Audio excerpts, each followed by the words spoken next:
Creed ends, Creed begins. Paris, Ile Saint-Louis, April 1799. First contact. Waiting, and actually a good bit more unsettled, Adeláire crouched on a rooftop on the other side of the river, staring as if hypnotized over the Café Théâtre. She still could not understand the council's decision to continue to rely on Dorian. They had even advised to leave her camouflage and to simply be who she was, assassin of the Paris Brotherhood, and one of the few women among them. She scolded herself as a stupid girl as she spasmodically seized her nervous habit, clinging to the buckles of her over-knee-high boots. She took a deep breath and swung herself down into the street. The council had decided and instructed her, and unlike Dorian, she never questioned the council. Adeláire crossed the bridge with great deliberation and stopped again at the end. What was that in her that made her hesitate? Dorian had let her go once already. Obviously, the Brotherhood still had to mean something to him if he seemed hold to the creed of keeping his blades far from the flesh of innocence. That's how he must have thought of her in that moment. Otherwise, she could not explain her escape, especially without any bruises. So immersed in thoughts, Adeláire was deeply ashamed to see Dorian waiting, leaning in the doorway of the café. When he was sure of his audience, he loosened his folded arms and beckoned her with a descriptive, inviting gesture to the inside of the café. This time, she could feel her cheeks burning. She was like an absolute beginner. Embarrassed, she squeezed her lips a little and finally followed his inviting gesture. His light, amused smile she tried to ignore demonstratively.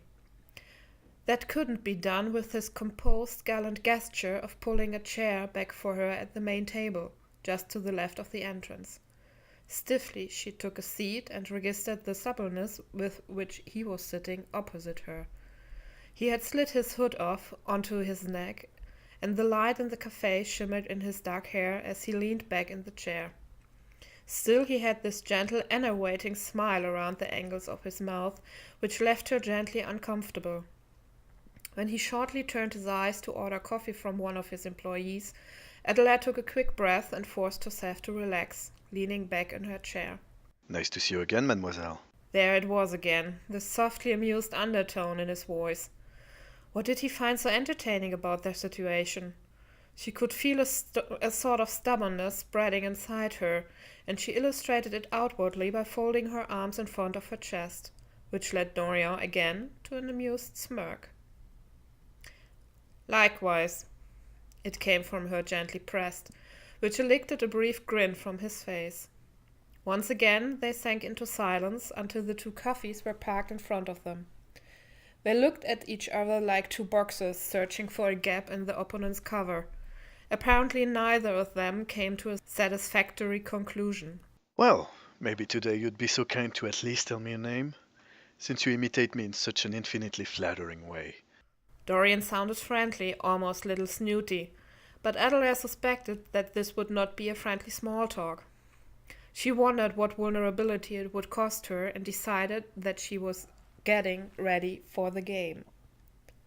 Adeláire Fontaine. She loosened the entanglement of her arms and carefully led the cup of coffee to her lips. Did she mislead herself, or did his eyes follow her movement and move to the corners of her mouth in a strange pattern? His renewed smile distracted her from that thought. Very pleased, mademoiselle Fontaine.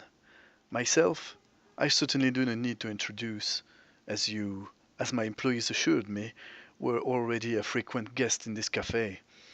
Besides, my reputation in the Brotherhood is certainly impeccable and without gaps. She saw the opportunity he offered her and decided to use it. Now smiling too, Adeláire set the cup down and began to relax. Ah, do not believe that after all this time you are still such a big subject in the Brotherhood, Monsieur Dorian. There are far too many other matters to be dealt with by the Council and the assassins who are subordinate to it. The activities of an exiled brother are surely more edge notices than daily headlines. She could pretty well figure out the dangerous direction she was leading the conversation into. Even if Dorian was not who he was, scratching the ego of a man was never a particularly brilliant idea, and yet Adeláire had decided to let it go and lure him out of his cool reserve. Correspondingly provocatively, she laid down her arms on the table loosely and held his gaze, which kept its eye on her. Like a mirror of her own, Dorian imitated her gesture so that she could feel his breath on her skin as he spoke. And if I've actually become so unimportant to the Brotherhood, why do they put one of the best assassins on me? She saw the glimmer in his eyes, so close he was to her. Still, she merely raised an amused eyebrow and continued the game of cat and mouse. Why do you think I'm one of the best? Wasn't it you yourself who immediately identified me as a kind of threat and even followed me? Undetected? What rookie mistakes did you notice me making? Her tone was deliberately sugary, and she saw that he knew it. His gaze glided over her features, her stature, her clothes, her weapons. When he finally returned to her green gaze, steel had entered the dark eyes of her counterpart. Well, Mademoiselle Fontaine, we'll spare ourselves more games. We both do not have the whole day here to fraternize and waste our time. What do you want from me? Adeláire forced herself to maintain her position and withstand this cold steel. She felt her own features drop her smile, and her mind raged to give him a conclusive answer. Bonaparte, how do you stand with him? He did not have enough control to hide the first moment of surprise. His posture dissolved for a moment of tension, then returned to relaxed. Again, this admittedly appealing and charming grin flashed over his face. That's what it's all about? Seriously? About Napoleon? I had made some assumptions, yes, but I admit I had not come to this conclusion. So what is it? Is the Brotherhood interested in him? Adeláire enjoyed a brief moment of reflection and tried to read more in him than he gave. The steel had left his gaze a little and seemed to have given way to curiosity. How far could she go and give information before the scales broke and she lost his curiosity, which in the best case would become genuine interest? If she had only had more time to really study him. Well, he's going to be a very powerful man, and because of the still chaotic events of the revolution, the Brotherhood is interested not to let another possible threat into power. You know history itself well enough to know that the assassins have always paid attention to balance and freedom. Nothing else is the goal at this time.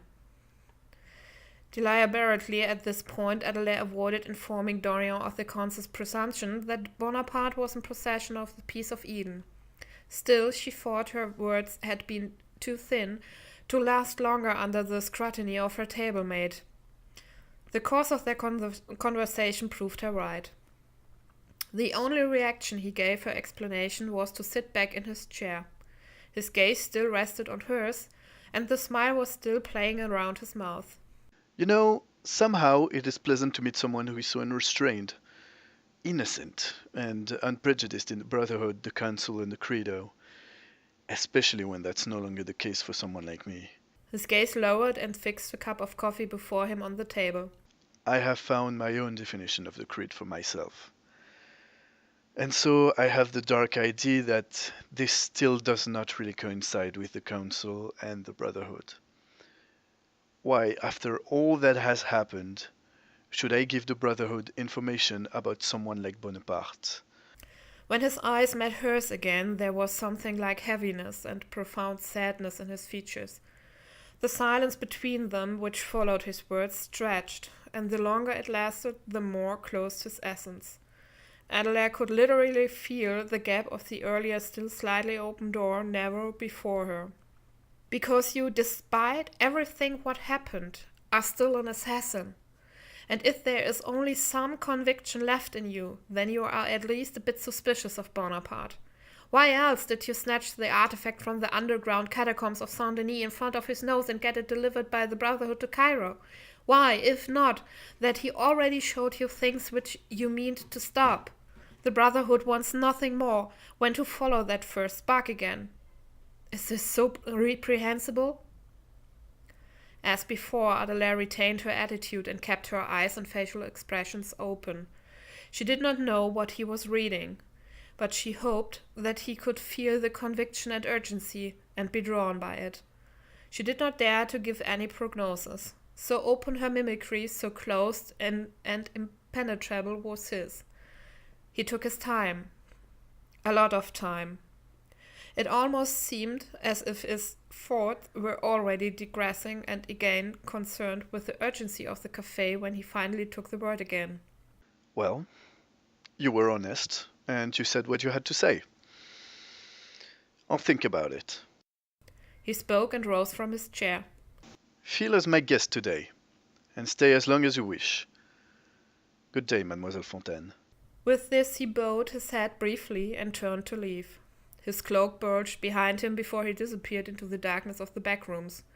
Adeláire remained almost a little shocked and didn't know how to react to it at first. Arno had left her reaction unseen, hanging in the air as it slowly died down. When an employee finally came to ask her whether she wanted anything else, she declined with gratitude and rose.